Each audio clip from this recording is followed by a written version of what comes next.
Pada 19 September 2023, Visipol UGM meluncurkan buku Megasif yang ditulis oleh 29 akademisi lintas fakultas yang ada di Universitas Gadjah Mada. Buku 19 bab ini merupakan salah satu produk knowledge dari Megasif Visipol UGM untuk menjawab sejauh mana ilmu sosial dan ilmu politik memaknai, merespons, dan beradaptasi dengan dua tema besar yaitu transformasi digital dan perubahan iklim. Harapannya, buku ini juga dapat berkontribusi terhadap komitmen UGM terkait pembangunan berkelanjutan atau SDGs, terutama pada aspek climate action. Kami persembahkan podcast buku Megasif Visipol UGM. Selamat datang kembali di podcast buku Megasif Visipol UGM. Ini adalah serial podcast yang didedikasikan untuk membahas, mengulas isi-isi buku Megasif yang baru saja diterbitkan oleh UGM Press, diedit oleh Profesor Poppy S. Winanti dan Mas Dekan Wawan Masudi. Kali ini saya senang sekali karena kita akan membahas salah satu bab di buku ini berjudul Inovasi Digital dan Pengelolaan Perguruan Tinggi. Bersama saya hari ini sudah hadir para penulisnya. Ini ada Muhammad Rizky. Halo Mas Rum, halo teman-teman. Panggilannya Kimi ya? Panggilannya Kimi, ya betul. Dan Anastasia Imelda. Halo Mas, halo Tasya, semua. Panggilannya Tasya. Terima kasih sudah datang di studionya MKB. Teman-teman MKB kita pinjam dulu studionya. Hari ini kita akan membicarakan hal yang menarik, dan saya sebagai pengajar, saya kira ini ketika saya membaca bab ini membuka satu wawasan dan juga mungkin sedikit kekhawatiran saya karena saya dosen dan kita sedang membicarakan soal disrupsi atau inovasi-inovasi digital yang kita hadapi belakangan ini. Nah, kalau kita bicara soal disrupsi atau inovasi digital, kadang kita diingatkan beberapa info atau keterangan bahwa beberapa jenis pekerjaan itu hilang karena disrupsi ya. Misalnya wartel kan dulu. Saya kalau mau telepon teman itu kan lewat wartel. Kalian tahu nggak wartel? Tahu. Masih, Mas. Kebetulan masih ada sih dulu. Atau telepon koin. Atau telepon koin. Ya. Sekarang kan karena semua orang sudah memiliki telepon genggam. Ya akhirnya bisnis itu juga tidak jalan lagi ya sekarang. Saya kira. Jadi dari tulisan teman-teman itu, kira-kira disrupsi apa saja yang muncul dalam pengelolaan perguruan tinggi ya. Bagi saya dosen, apakah pekerjaan saya akan hilang? Oke. Ya sebetulnya kalau bicara soal disrupsi apa saja yang akan terjadi di perguruan tinggi, sinyal disrupsinya itu sudah ada sejak pertama kali kita melihat MOOC atau Massive Open Online Course ya di tahun 2009. Itu pertama kali muncul di US. Waktu itu berkembang menjadi apa yang kita kenal sebagai Coursera sekarang, atau perkuliahan online ya, MOOC. Dan memang trennya MOOC ini, walaupun ada peningkatan di awal, ada interest yang cukup tinggi di awal, ternyata pertumbuhannya pun memang melandai, Mas Rum. Dan kita melihat sejak 2009 itu, apakah kemudian perguruan tinggi sudah terdisrupsi dengan kehadiran MOOC ini? Mungkin jawabannya seperti yang kita semua bisa lihat, ternyata belum gitu ya. Karena MOOC ataupun moda pembelajaran yang online itu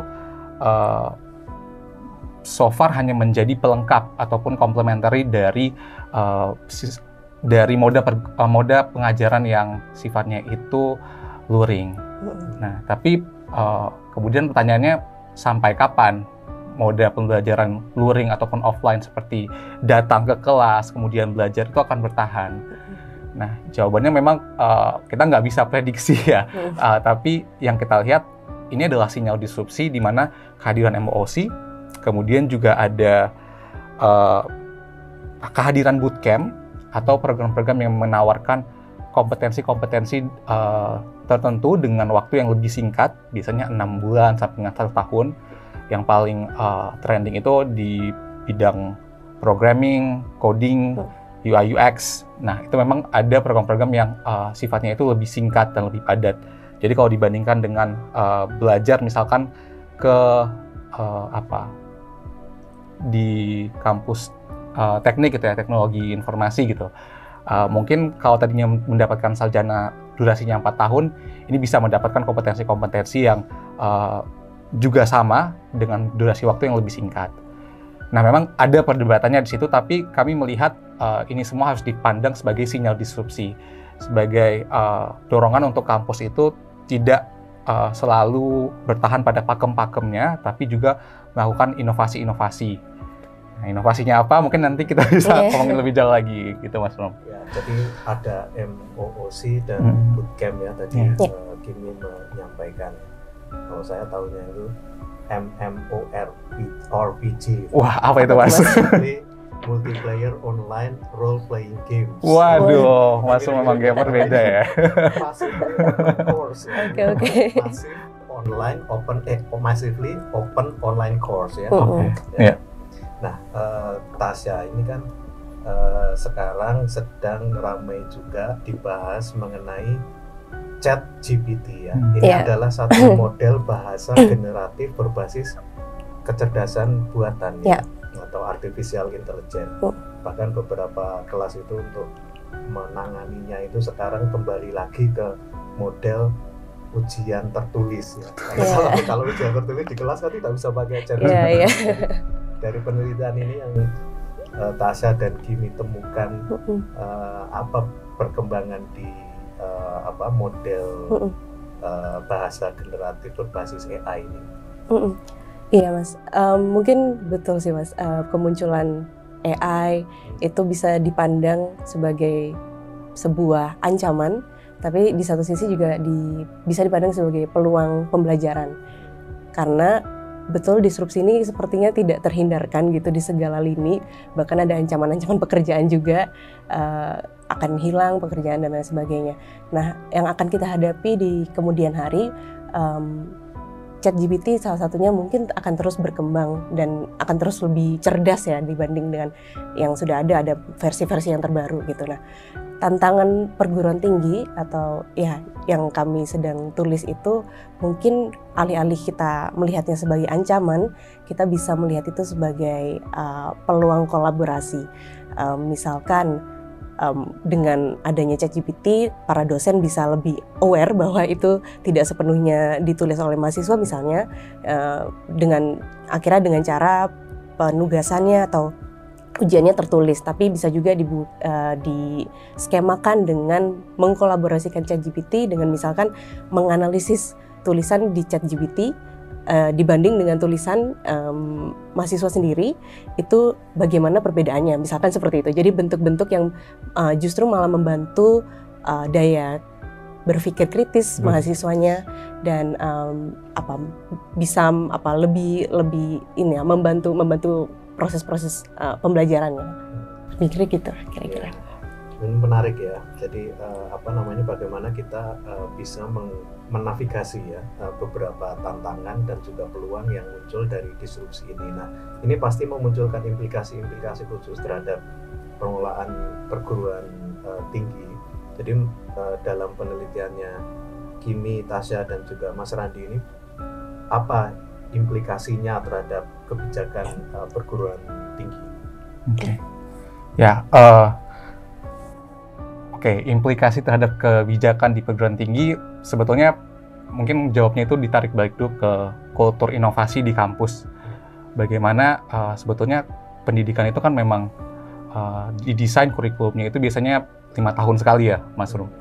Dan perubahan kurikulum itu memang tidak bisa semata-mata dilakukan dengan cepat gitu. Ada evaluasi yang harus dilakukan secara mendalam dan bagaimana sasaran-sasaran capaian pembelajaran itu apakah sudah terpenuhi dari kompetensi-kompetensi yang sudah ada. Tapi di lain sisi dengan kebijakan di Indonesia ya, ada MBKM, Merdeka Belajar Kampus Merdeka, yang diinisiasi oleh Pak Menteri Nadiem Makarim, sebetulnya ada baiknya juga sebetulnya melihat perguruan tinggi itu perlu membuka diri ke pembelajaran yang sifatnya itu di luar kampus, karena mahasiswa asumsinya bisa mendapatkan lebih banyak pembelajaran praktikal gitu ya, atau pengalaman bekerja, pengalaman magang, pengalaman yang mungkin mereka tidak bisa dapatkan dari 4 tahun belajar di kampus. Jadi sebetulnya merangkul inovasi tersebut lebih dalam artian kita membuka diri kepada moda pembelajaran yang baru di luar sana. Memang dari penelitian yang kami tulis ini, kami juga melihat MBKM ini bukanlah kebijakan yang sudah sempurna, kemudian memang harus dilanjutkan dan harus langsung dilanjutkan gitu, tidak. Tapi perlu kita evaluasi lagi bagaimana tingkat partisipasi mahasiswa di MBKM itu memang berbanding lurus dengan tujuan-tujuan pembelajaran itu tersendiri gitu, Mas. Ya. Kalau dalam praktik di Visipol UGM, kira-kira bagaimana arah ke depan teman-teman dari tim inovasi akademik? Inovasi-inovasi apa yang kini tengah didorong untuk harus utamakan? Ya, ada beberapa hal sih Mas yang berusaha Visipol sediakan, mungkin ya. Saya juga mungkin mewakili juga dari unit inovasi akademik. Tadi seperti yang sudah dijelaskan, ada banyak tantangan, terutamanya untuk daya serap pekerja ya. Sekarang ada banyak lulusan yang tidak terserap gitu karena kekurangan skill yang dibutuhkan oleh industri. Nah, perlu adanya kolaborasi antara mungkin industri dan swasta dan juga perguruan tinggi dengan mungkin meregulasi itu. Nah, MOOC salah satunya, mungkin ada banyak universitas di dalam maupun luar negeri yang sudah berkolaborasi dengan perusahaan swasta untuk membuat tadi seperti bootcamp dan lainnya, itu untuk bisa menambah skill, agar pada saat lulus nanti bisa terserap gitu kira-kira. Nah, yang dilakukan oleh Visipol juga mendorong adanya skills yang mana kami sebutnya essential skills yang mungkin bisa dijadikan modal ya buat teman-teman untuk bisa bersaing di dunia kerja.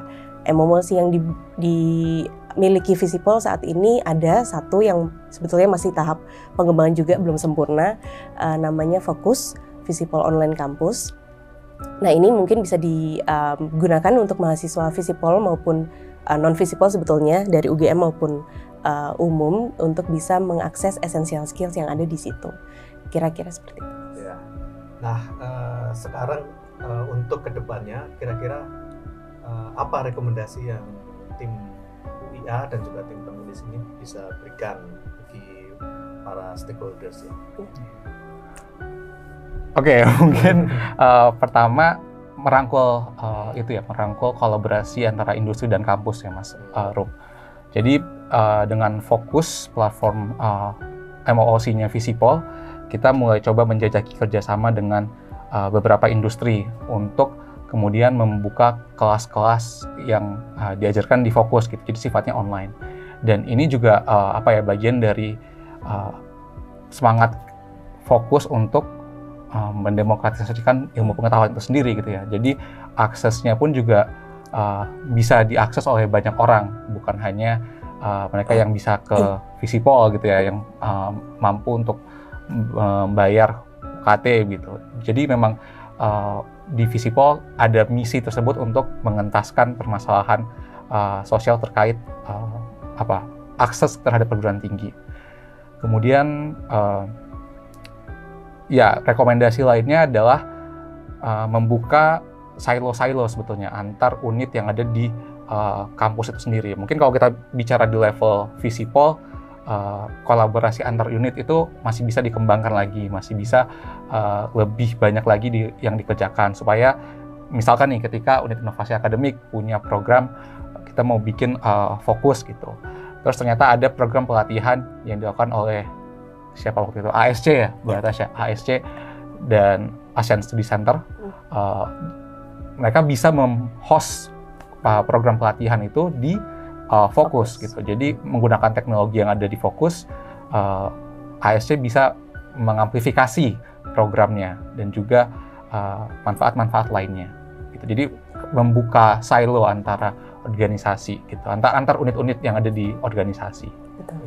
Artinya pendekatannya lebih multidisipliner ya, banyak stakeholders yang dilibatkan. Nah ini mungkin pertanyaan terakhir, kalau kita membaca buku ini atau tulisannya Randi, Kimi, dan Tasya ini, kira-kira tuh posisi akademik kalian tuh di mana nih terhadap disrupsi dan transformasi digital atau inovasi digital tuh, kira-kira kalian apakah avid supporters atau justru yang skeptics atau lebih condong ke yang adaptif atau transformasionalis lah, berusaha untuk inovasi? Karena kami unit inovasi mungkin Mas. Jadi mungkin kami akan mengambil posisi adaptif. Jadi kami mendorong mungkin perguruan tinggi dan swasta untuk mungkin bisa berkolaborasi untuk bisa mencapai titik adaptif tersebut. Mungkin juga dengan regulasi yang memadai, mewadahi supaya mahasiswa atau peserta yang mengikuti secara online misalnya, yang tadi tidak harus masuk ke dalam sistem fisik atau konvensional, itu bisa diakuisisi, bisa diakui gitu, untuk skillsnya. Mungkin yang kami tekankan ada di situ kira-kira. Ya. Terima kasih Tasya dan Kimi sudah hadir di acara ngobrol hari ini. Jadi kita berpesan kepada para pemirsa semuanya yang mengikuti acara ini, kalau kalian rasa konten ini bermanfaat, kalian bisa mendapatkan manfaatnya, ya tolong sebarkan ke teman-teman yang lain supaya juga bisa mendapat manfaat dari diskusi kita kali ini. Terima kasih. Mari kita pamitan sama-sama. Ya, bye-bye. Sampai jumpa. Terima kasih. Terima kasih.